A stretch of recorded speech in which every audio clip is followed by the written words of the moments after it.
La pobreza en Argentina trepó al 42% y ya afecta a 19 millones de personas en el país. Argentina sufre un gran golpe económico desde la recesión de 2018, pero se incrementó durante la pandemia del coronavirus. Así lo demuestra el más reciente informe del Instituto Nacional de Estadísticas y Censos.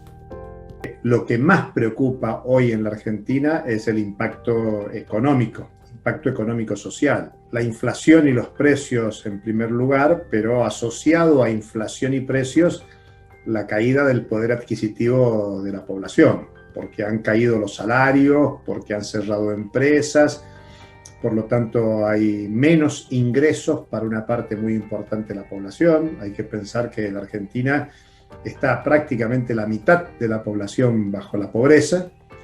Entonces, el COVID agravó todos los problemas estructurales, económicos, sociales de la Argentina.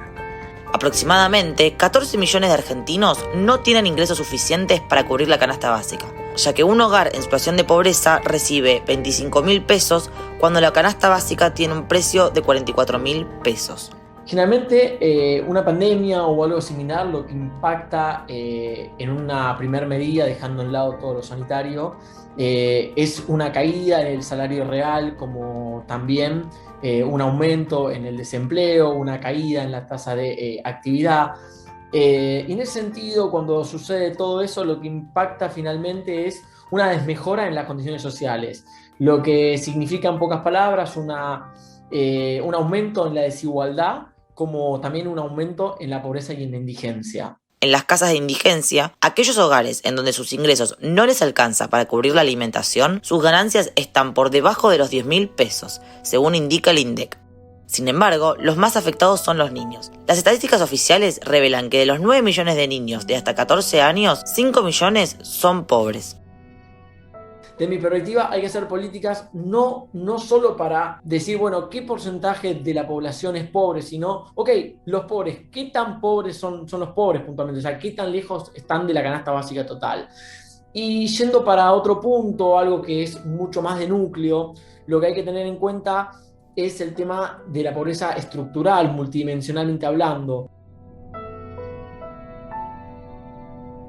Lo que uno puede ver es que la pobreza monetaria se relaciona mucho con el ciclo económico. En los momentos en los que el PBI cae, la pobreza sube, y los momentos en los que el PBI sube, la pobreza baja.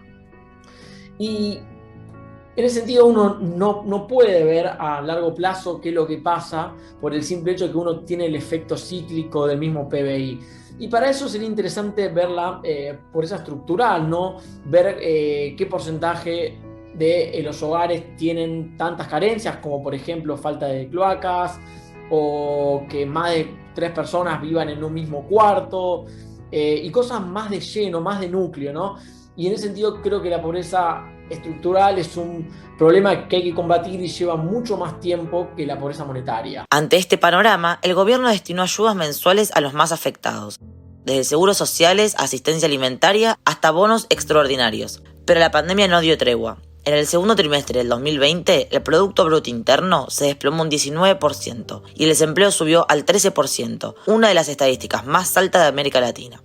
Desde que comenzó la pandemia, la pérdida de empleos se acerca a los 900.000 puestos. Lo que ha crecido mucho es la pobreza, el desempleo, la pérdida de los salarios, la caída de ingresos populares, sean de trabajadores en relación de dependencia, trabajadores precarios, ni hablar de las jubilaciones, que con el cambio de la fórmula de actualización han perdido ingresos. Incluso los planes sociales se han deteriorado en su capacidad.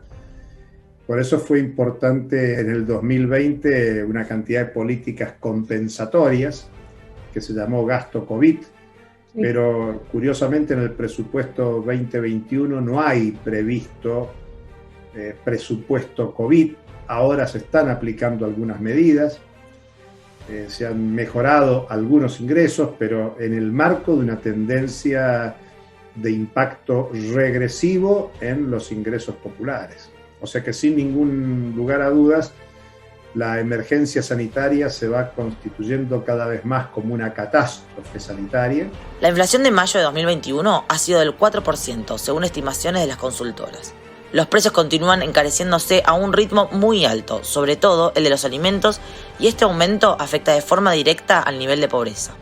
El pronóstico no está asociado a cuánto va a crecer o decrecer la economía, sino que para que la situación mejore, tiene que haber mejora en el empleo, mejora en el ingreso, mejora en la alimentación, en la nutrición, que las condiciones estructurales, aun cuando aparezca algún dato de crecimiento de la economía, distinto al decrecimiento del año pasado, en términos estructurales no veo condición de posibilidad de mejora de la perspectiva de vida de la mayoría de la población. La inflación ahuyenta la inversión, ya que ésta necesita estabilidad de precios para que el cálculo económico sea posible. Con baja inversión no hay crecimiento, por lo tanto la pobreza sigue creciendo en Argentina.